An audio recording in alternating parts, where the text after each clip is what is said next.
नमस्कार दोस्तों, मैं doctor Jitendra Srivastava, Sushila homeopathic health care and research centre Kanpur से बोल रहा हूँ। आज मैं आपको एक बहुत ही खतरनाक बीमारी जो कि मानसून के सीज़न में फैलती है, उसके बारे में कुछ चीज़ें बताने जा रहा हूँ। जी हाँ दोस्तों, डेंगू। डेंगू एक ऐसी बीमारी है जो कि जान को काफ़ी खतरा पहुँचा सकती है। हमें इससे बहुत ही सतर्क रहना है। सबसे पहले हम जानने की कोशिश करेंगे कि डेंगू के सिम्पटम्स क्या होते हैं, जिससे हम उसे पहचान सकें।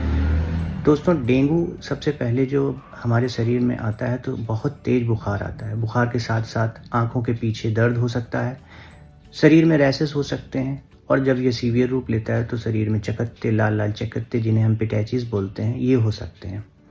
और भी बहुत सारे सिम्पटम्स हैं जैसे जॉइंट्स पेन हो सकता है, बॉडी पेन, मस्कुलर पेन और भी बहुत सारे सिम्पटम्स हो सकते हैं। उल्टी हो सकती है, नौज़िया, वोमिटिंग ये हमेशा बनी रहती है। शरीर में बहुत हाई ग्रेड फ़ीवर बना रहता है, 102-3 डिग्री तक बुखार रह सकता है।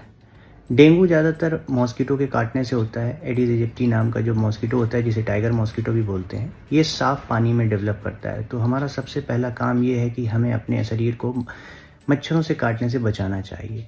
हमें हमेशा फुल स्लीव कपड़े पहनना चाहिए तथा मॉस्किटो रेपेलेंट या मॉस्किटो नेट का उपयोग करना चाहिए, जिससे हमें मच्छर काट ना सके। जो सबसे बड़ी इम्पॉर्टेंट चीज़ होती है वो ये होती है कि कहीं भी साफ़ पानी का इकट्ठा होना प्रतिबंधित करना चाहिए।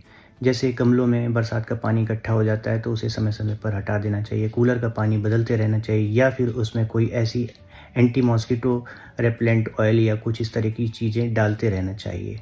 हर समय मॉस्किटो के रेपेलेंट के लिए जो है छिड़काव करना चाहिए, जैसे कि जो भी मॉस्किटो को किल करने वाले इंसेक्टिसाइड्स हैं उनका छिड़काव समय-समय पर होते रहना चाहिए। इससे हम मच्छरों को डेवलप होने से प्रिवेंट कर सकते हैं।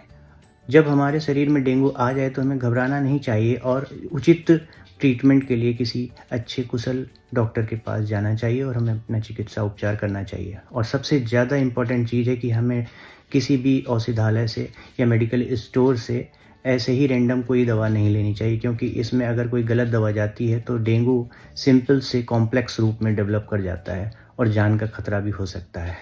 होम्योपैथी में डेंगू का बहुत ही अच्छा उपचार है।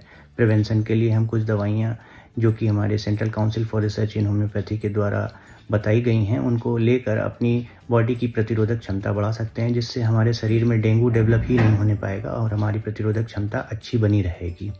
इसमें सबसे इम्पोर्टेंट जो दवा आती है वो यूपेटोरियम परफोलिएटम है, जिसकी 30 पोटेंसी की 2 खुराक डेली 3 दिन तक लेने पर हमें इससे हमारे शरीर में एक प्रतिरोधक क्षमता डेवलप हो जाती है। बाकी और भी बहुत सी दवाइयाँ हैं जो कि डेंगू होने के बाद दी जा सकती हैं सिम्पटम्स के आधार पर। जो दवा हमारे सिम्पटम्स को मैच करती है उससे हमारा डेंगू से निजात मिल जाती है। इसमें बहुत सारी दवाइयाँ हैं जैसे रस्टॉक्स है, ब्राइनिया अल्बा है, आर्सेनिक एल्बम है और भी बहुत सी दवाइयाँ हैं। लेकिन हाँ, इन दवाइयों का फ़ायदा तभी होता है जब हमारे शरीर में जो सिम्पटम्स हैं वो उनसे मैच करते हैं। तो सबसे पहले हमें प्रिवेंशन करना चाहिए और प्रिवेंशन से अपने शरीर को बचाना चाहिए। और अगर बाई चांस कभी हमें ये बीमारी हो जाती है तो हम उसे घबराएं ना, उसका प्रॉपर इलाज कराएं और ये ध्यान रखें कि कभी भी कोई कॉम्प्लेक्स सिम्पटम्स आए, जैसे शरीर में कहीं भी ब्लड का स्राव होता है या कहीं पे भी पिटैचिस डेवलप हो रहे हैं तो डॉक्टर से सलाह लें, अपना ब्लड टेस्ट कराएं। इसमें आईजीजी, आईजीएम एंटीबॉडी टेस्ट जो होता है वो कन्फर्मेटरी टेस्ट होता है डेंगू के लिए। दूसरा, सीबीसी काउंट में अगर प्लेटलेट काउंट 1 लाख से कम जा रहा है तो हमें सतर्क हो जाना चाहिए। 20,000 तक हमारे प्लेटलेट ट्रांसफ्यूजन की ज़रूरत नहीं होती, लेकिन अगर 20,000 से नीचे या 10,000 से नीचे प्लेटलेट जा रही हैं तो ब्लड ट्रांसफ्यूजन की सहायता से हम उसे रिकवर कर सकते हैं। तब इसका इलाज हॉस्पिटलाइजेशन के द्वारा किया जा सकता है।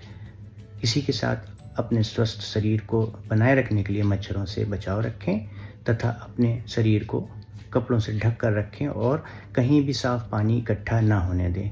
इसी के साथ धन्यवाद। मैं doctor Jitendra Srivastava, Sushila homeopathic health care, Kanpur.